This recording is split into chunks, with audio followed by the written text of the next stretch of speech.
By now you should know there are only 21 million Bitcoins ever created or will be created, and they're not all on the market. Like gold, you need to mine Bitcoin. Unlike gold, you don't need to physically dig the earth to mine Bitcoin. Instead, you make your very powerful computer solve complex mathematical problems to confirm the legitimacy of a transaction. The reward for solving such a problem is 6.25 Bitcoins.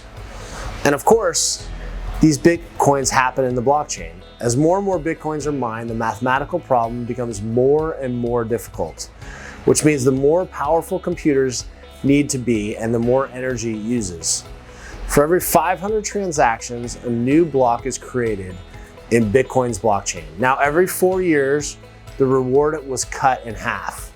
Prior to May of 2020, miners used to get 12.5 Bitcoins. So why every 4 years? Because it takes roughly 4 years for 210,000 blocks to be mined, which is roughly every 4 years. This is Bitcoin's way of synthetic form of inflation that halves every 4 years until all Bitcoin is released and is in circulation. The halving marks another drop in Bitcoin's dwindling finite supply. The total maximum supply of Bitcoin is 21 million. As of May of 2021, there had been 18.7 million Bitcoins in circulation.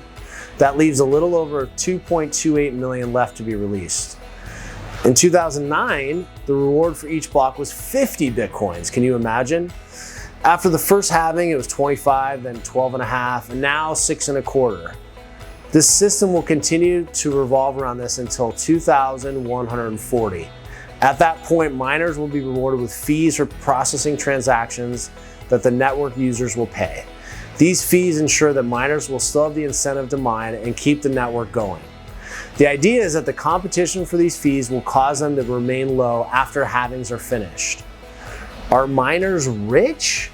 Well, yes and no. Miners are rewarded with the 6.25 Bitcoins per successful transaction. Let's assume, just for the sake of this video, that each Bitcoin is at 35,000. That means the miner gets $218,750 per mining transaction. But that's not that easy. For one, there are thousands of competing against you. So miners actually pool together their resources to increase their chances of successfully mining. Then they split the profit amongst themselves after paying the electricity bill.